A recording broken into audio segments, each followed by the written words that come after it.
Friends, welcome to my YouTube channel Jai study classes. दोस्तों, आज मैं आपको इतिहास history class 10th Bihar board का चैप्टर जो दूसरा पार्ट है, जिसका नाम है समाजवाद एवं साम्यवाद। तो उसका मैं अति लघु और यहाँ पे लघुत्तरीय प्रश्न इस वीडियो में आपको कराने वाला हूँ, और इसका जो बाद में जो वीडियो आएगा उसमें दीर्घोत्तरीय क्वेश्चन मैं यहाँ पे कराने वाला हूँ। चलिए वीडियो को स्टार्ट करते हैं।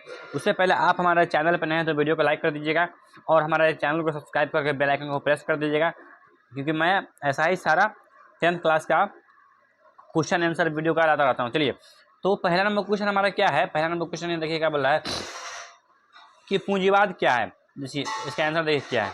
पूंजीवाद एक ऐसी अर्थव्यवस्था है जिसके तहत उत्पादन के सभी साधनों पर पूंजियों का अधिकार रहता है। वे ही कारखाने लगाते और उत्पाद करते हैं। इस अर्थव्यवस्था में पूंजीपति लाभान्वित होते हैं। तो हो गया ये पहला नंबर क्वेश्चन का आंसर। अब चलिए दूसरा नंबर क्वेश्चन हमारा क्या बोल रहा है। और देखिए ये क्वेश्चन काफ़ी इंपॉर्टेंट है, कितने बार आपके एग्जाम में पूछा जा चुका है और इस साल भी है कि आपके एग्जाम में पूछेगा 2 नंबर में। तो इसको रट लेना भाई, इसको रट लेना। खूनी रविवार क्या है, इंपॉर्टेंट क्वेश्चन।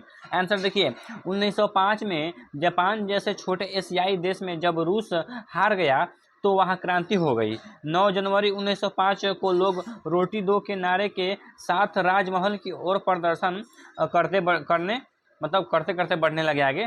सेना ने इस निहत्तों पर गोलियां चलानी शुरू कर दी।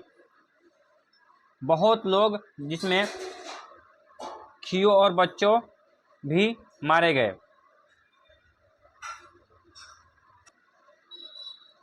बहुत सारे लोग जिसमें बच्चे भी शामिल थे वो भी मारे गए। वह रविवार का दिन था, तब से उस तिथि का रविवार था, तब से उस रविवार को खूनी रविवार के नाम से जाना जाता है। मतलब जिस दिन वो जापान के बच्चे को मारा गया, उसमें उस जो क्रांति हो गई ना, तो उसका वो दिन हमारा क्या था, रविवार था, इसलिए उसको खूनी रविवार के उस दिन को खूनी रविवार के नाम से जानते हैं।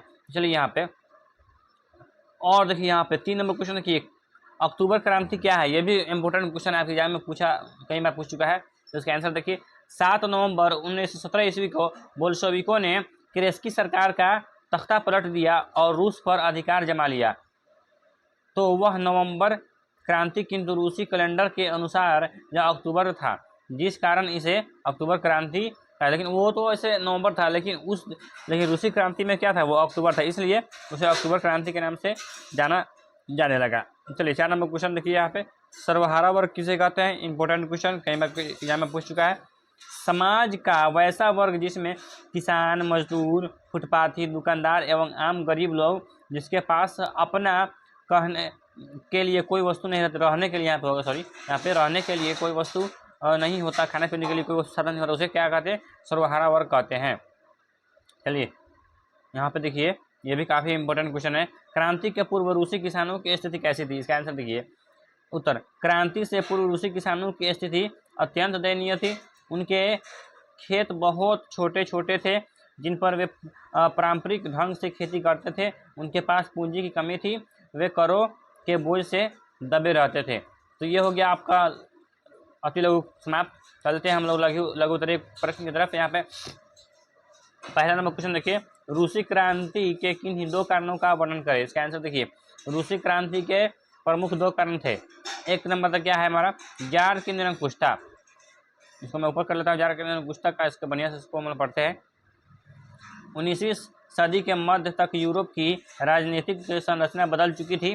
राजाओं की शक्ति कम कर दी गई थी, परंतु रूस का जार अभी भी पुरानी दुनिया में जी रहा था और राजा की दैवी अधिकार में विश्वासघात करता था। वह अपनी शक्ति कम करने को तैयार नहीं था। अब देखिए 2 नंबर में क्या था, मजदूरों की दयनीय स्थिति। रूसी क्रांति के पूर्व वहाँ के मजदूरों को अधिक समय तक काम करने के बावजूद उन्हें मजदूरी कम मिलती थी। मजदूरी इतनी कम मिलती थी कि उसमें वे अपने परिवार का भरण पोषण नहीं कर पाते थे। मालिकों द्वारा उनके साथ दुर्व्यवहार भी किया जाता था। चलिए अगला नंबर क्वेश्चन है, आप देखें 2 नंबर क्वेश्चन, उसका आंसर खत्म हो गया। रूसीकरण की नीति क्रांति हेतु कहाँ तक उत्तरदायी थी।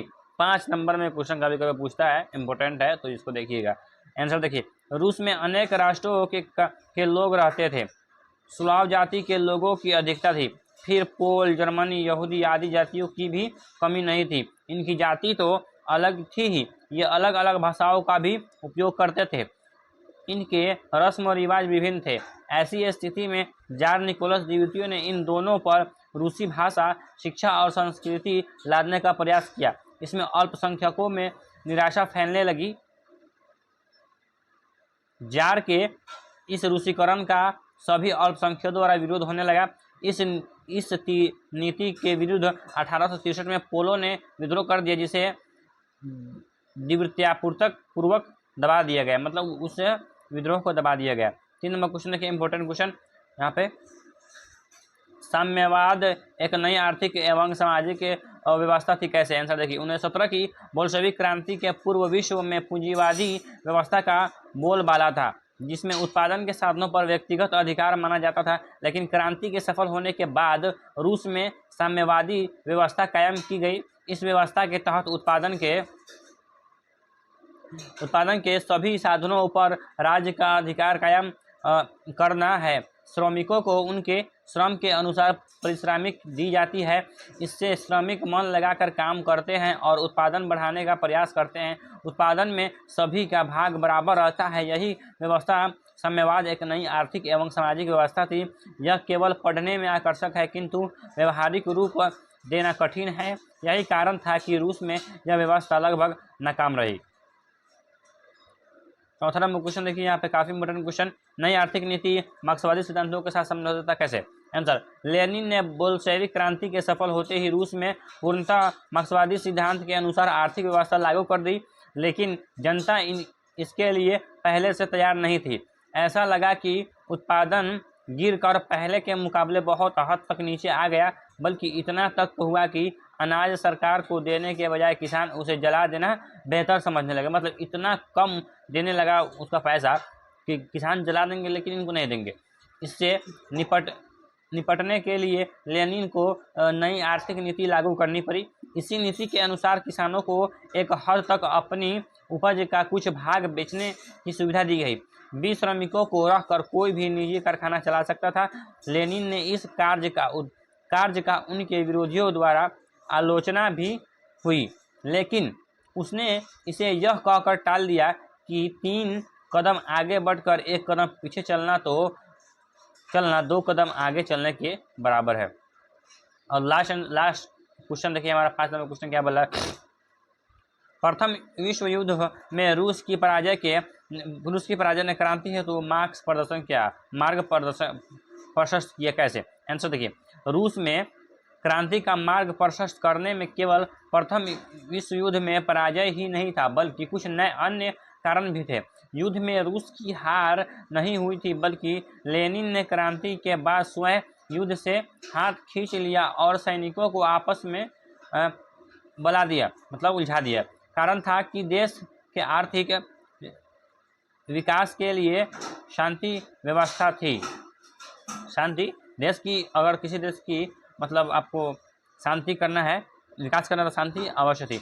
इतना ही नहीं, उसने जर्मनी से अनाक्रमण संधि कर ली। वास्तव में क्रांति की जमीन पहले से ही तैयार हो रही थी। 1805 में रूस का जापान से हार जाना, खूनी रविवार, रायपुटिन का षड्यंत्र, देश में फैल रही गरीबी, अन्य भाषाओं पर जबरदस्ती रूस भाषा लादना आदि अनेक कारणों ने क्रांति का मार्ग प्रशस्त किया। तो देखिए यहाँ पे ये हो गया आपका अति लघु और लघु आपका। देखिए अगर आपको चैप्टर 1 का चाहिए यहाँ क्वेश्चन आंसर, तो आपको यहाँ पे दिख रहा होगा और यहाँ पे दिख रहा है, उस पर क्लिक करके आप उसको देख सकते हैं। और वीडियो को लाइक कर दीजिए, चैनल को सब्सक्राइब कर दीजिए। चलिए मिलते हैं अगले वीडियो में।